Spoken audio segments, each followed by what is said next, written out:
नमस्कार, मी पंजाब डक.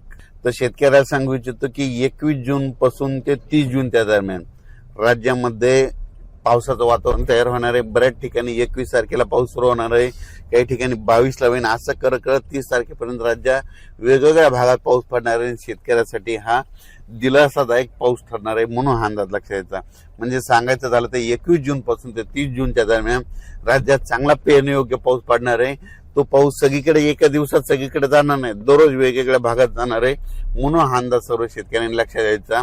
आणि शेतकऱ्याला एक विनंती की जमिनीमध्ये पेरणी करत असताना जमिनीमध्ये ओल तपासून पेरणी करावी.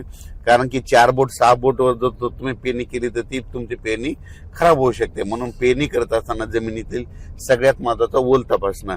आणि त्याच्यानंतर सांगू इच्छितो की पेरणीसाठी आता उशीर झाला, कापसाचं अंतर उशिरा जर पेरणी झाली तर अंतर जवळ करावं लागतं, आणि लवकर पेरणी असेल तर थोडं अंतर वाढवावं लागतं. म्हणून काय होतं, अवरेज मध्ये चांगले येतं.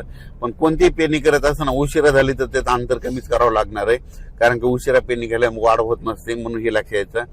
आणि होईल तिथपर्यंत लवकर येणाऱ्या जाती करा, पांढऱ्या फुलाच्या करा, लवकर येणाऱ्या करा. कारण की लवकर येणाऱ्या मध्येच काहीतरी खरं आहे ना, उशिरा येणाऱ्याचे काही खरं नाही. म्हणून होईल तिथपर्यंत लवकर येणाऱ्या जाती करा. आणि शेतीचं नियोजन करत असताना चांगली मशागत करून आपण आपल्या पेरणीची तयारी ठेवा. पाऊस पडल्याच्या नंतर जमिनीवर ओल तपासा, असं करीत करीत नियोजन करून तुम्ही शेतकऱ्यांनी पेरणीची तयारी ठेवा. परत एक शेतकऱ्याला सांगू इच्छितो की यावर्षी दरवर्षी मी म्हणतो ना, जूनच्या शेवटच्या आठवड्यातच पेरणी होणार आहे. मी पहिल्यापासून सांगतो की निसर्गच 22 दिवस पुढे सरकला आहे, पण याकडे कोणी दुर्लक्ष करतं. लोक जे अंदाज देत असताना निसर्ग कोणी लक्षात देईना. निसर्ग काय झाला की ऋतुचक्रमान 22 दिवस पुढे सरकले, थंडी 22 दिवस पुढे सरकली, उन्हाळा 22 दिवस पुढे सरकला, आणि पावसाळा 22 दिवस पुढे सरकला. लहान मुलाला जर विचारलं तर पाऊस कधी येणार, तो म्हणतो 7 जूनला येणार. पण आता भविष्यामध्ये काय करावं लागणार आहे, आता 7 जून ऐवजी आपल्याला दरवर्षी म्हणावं लागणार आहे जूनच्या शेवटच्या आठवड्यात पाऊस येणार आहे आणि पेरणी होणार आहे, असं म्हणावं लागणार आहे. कारण की हे भविष्यात ही परिस्थिती असंच राहणार आहे. पाऊस दरवर्षी 7 जूनला येणारच नाही, फक्त थोड्या भागात पडेल. पण खरी पेरणी मात्र 14 जूनच्या शेवटच्या आठवड्यात होणार.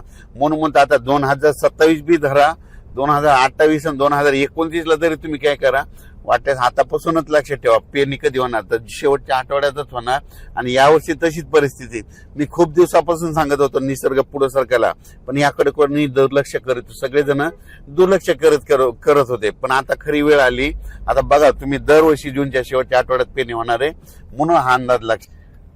एल-निनो बद्दल सांगायचं ठरलं तर एल-निनो असो या नसो, दरवर्षी आपल्या महाराष्ट्रामध्ये भारतामध्ये पाऊस येतो तर येतोच, ही गोष्ट लक्षात घ्यायची. तर तुम्ही बघायचं झालं तर बघा, आता 21 तारखेपासून पुन्हा पाऊस सुरू झाला की हे सगळं बंद होतं, एल-निनो बंद होतं, सगळंच बंद होतं. म्हणून शेतकऱ्याला सांगू इच्छितो, आपल्या भारताला 2 समुद्र आहेत, एक अरबी समुद्र, बंगालच्या खाडीचा समुद्र. अरबी समुद्रामधून जरी पाऊस नाही आला तर शेतकऱ्यांनी एक तारीख लक्षात घ्या, 20 सप्टेंबर एक कॅलेंडर मध्ये लिहून ठेवा. 20 सप्टेंबरला एक पाऊस येणार आणि शिवाय शेतकऱ्याची ज्वारीची पेरणी करून देणार. म्हणून हे गणित लक्षात घ्यायचं. म्हणून म्हणतो एल-निनो असो या नसो, दरवर्षी आपल्या महाराष्ट्रात पाऊस येणार हे निश्चित. एल-निनो तुम्हाला सांगू इच्छितो 15-20 वर्षामध्ये कधीतरी एकदा उद्भवतो असतो. दरवर्षी समुद्राचं तापमान सारखं नसतं.